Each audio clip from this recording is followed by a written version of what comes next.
ఎక్కడికక్కడ వాళ్ళే పూనుకొని చెట్లు పెట్టుకోవడం, శుభ్రం చేసుకోవడం జరిగింది. ఇక్కడ నేను వస్తున్నప్పుడు నాకు చాలా ఫోన్లు వచ్చినాయి వస్తాను, ఇది ఎఫ్టీఎల్ ఉంటుంది, ఇది ఉంటుంది. సరే ఉండొచ్చు.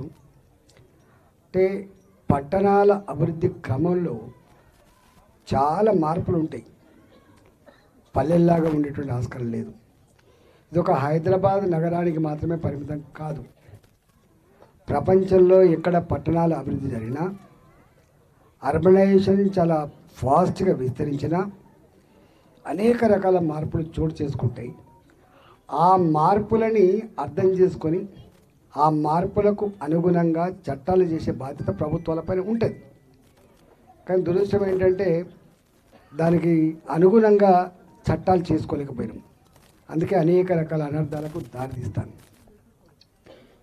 మొన్నటి వరకైతే చాలామందికి తెలంగాణ సమాజానికి తెలియని అంశం ఏంటంటే ఏదో హైదరాబాదులో చెరువులన్నీ ఆక్రమించుకున్నారట, కాలువలన్నీ ఆక్రమించుకున్నారట, అక్రమంగా ఇళ్ళు కట్టుకున్నారట, దానివల్లనే మొత్తం వరదలు వస్తున్నాయటువంటి భావన ఉండే. ఒక మాట చెప్పడం అంత దొంగలు అన్నట్టుగా చిత్రీకరించే ప్రయత్నం చేసిండ్రు. కానీ ఇది చిత్రీకరిస్తున్న సందర్భంలో ప్రభుత్వం కూడా దానికే వంత పడింది తప్ప ఇది కాదని ఎక్కడ చెప్పే ప్రయత్నం చేయలేదు. బాధ అనిపిస్తుంది. ఇవాళ ఎక్కడో హైదరాబాద్లో ఆనాడు పేదలకు ఇచ్చిన భూములు కావచ్చు, వాస్తవంగా అసైన్మెంట్ భూములు చాలామంది తెలియదు. అసైన్మెంట్ భూములు ఇచ్చిన తర్వాత అవి ఎస్సీలకు ఇచ్చినా, ఎస్టీలకు ఇచ్చినా, బీసీలకు ఇచ్చినా ఇతర రాష్ట్రాల్లో 15 ఏళ్ళకో 18 ఏళ్ళకో 20 ఏళ్ళకో వాటి అమ్ముకునే వెసులుబాటు ఉంటుంది. కానీ ఇక్కడ భూ సంస్కరణ అమలైన తర్వాత ఇన్ని సంవత్సరాల క్రమంలో ఎక్కడ కూడా ఆ అసైన్మెంట్ భూములు, ఆ అసైన్ని ఎవరైతే ఉన్నారో వాళ్ళకి అమ్ముకునే అధికారం కట్టబెట్టలేదు. ఈ అర్బనైజేషన్లో భాగంగా పాపం వాళ్ళకి ఆ గుట్టలల్లో, ఆ చెట్లల్లో వ్యవసాయం చేసుకునేటువంటి స్తోమత లేక పక్కపంటే 5 కోట్లు 10 కోట్లు విలువ కాగానే వాళ్ళు అడ్డికి పావుసేరు అమ్ముకుంటారు. వాళ్ళు పాపం వాళ్ళ కనుక ప్రభుత్వం హక్కులు కలిగిస్తే అందరిలాగానే వాళ్ళు కూడా మంచిగా పెరిగిన ధరలకు అనుగుణంగా అమ్ముకుంటారు. కానీ ఎవరు కొనుక్కున్నారు? ఇక బ్రోకర్లు కొనుక్కున్నారు. ఎవరికి అమ్ముకున్నారంటే పాపం పేదలకు అమ్ముకున్నారు. మళ్ళీ ఈ మీకు రిజిస్ట్రేషన్ అయితే కాదు, ఈ సమస్య ఉందంటే రూపాయి అర్ధకు ఎవరో చిన్నోళ్ళు కొనుక్కునే సందర్భాలని వాటిని మీరు చూసిండ్రు. జీవో నెంబర్ 58, జీవో నెంబర్ 59 అని చెప్పి రెగ్యులేషన్ చేసినప్పటికీ కూడా ఇంకా అనేక మిగిలిపోయినాయి. అంటే అర్థం ఏంటంటే ఇవన్నీ ఇల్లీగల్ కాదు, ఇవి ప్రభుత్వం పూనుకొని వాటిని రెగ్యులైజ్ చేయాల్సిన అక్కడ ఉండే. దానికి జీవో నెంబర్ 58, 59 ఇచ్చి ఎల్ఆర్ఎస్లు, బీఆర్ఎస్లు అనేకసార్లు ఇచ్చినప్పటికి కూడా ఎక్కడో మిస్ అయ్యి ఇవాళ వాళ్ళని బోర్డును నిలబెట్టే పరిస్థితి వచ్చింది. రెండవది ఏంటంటే అసలు బాధ అనిపించే అంశం ఏంటంటే ఏ బఫర్ జోన్ అని చెప్పి వీళ్ళు ఇండికేట్ చేస్తున్నారు, ఏ ఎఫ్టీఎల్ని ఇండికేట్ చేస్తున్నారు కావచ్చు. చెర్లల్లో ఎఫ్టీఎల్ ఉండొచ్చు, చెర్లలో బఫర్ జోన్ ఉండొచ్చు. కానీ ఈ ఎఫ్టీఎల్ కానీ బఫర్ జోన్ కానీ ఎప్పుడు వర్తిస్తుంది అంటే ఆ చెరువుల కింద పారకం ఉన్నప్పుడే వర్తిస్తుంది. ఒకసారి చెరువుల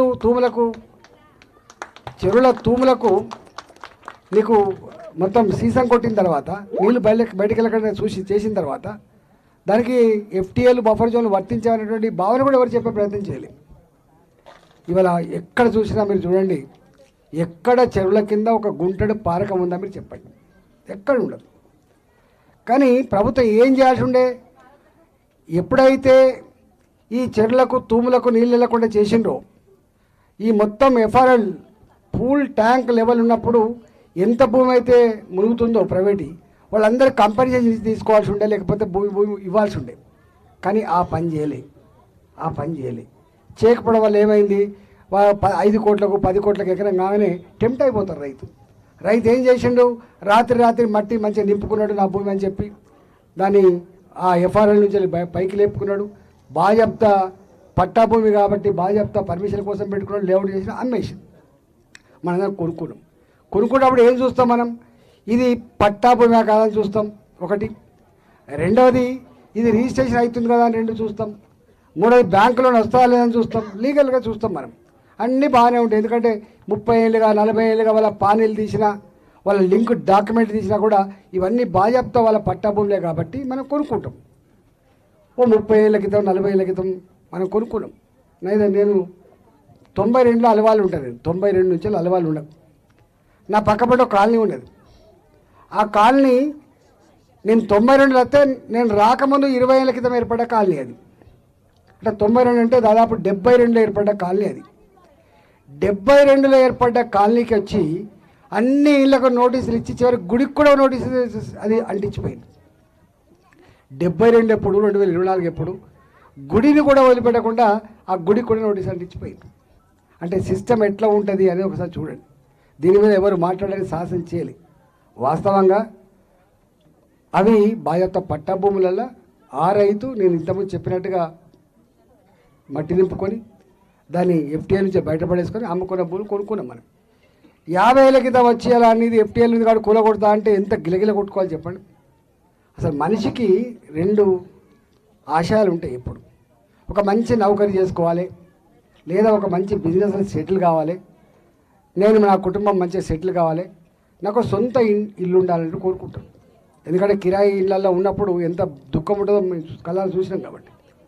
చనిపోయిన వ్యక్తిని కిరాయి ఇంట్లో ఇంటికి తీసుకురానియరు. అందువల్ల 2 కోరుకుంటారు. ఊళ్ళల్లో ఉన్నోళ్ళేమో నన్ను బొందబెట్టడానికి ఇంత జాగ ఉండాలని కోరుకుంటారు. నేను బయట అనాథ లేకుండా నాకు సొంత ఇల్లు ఉండాలని కోరుకుంటాను.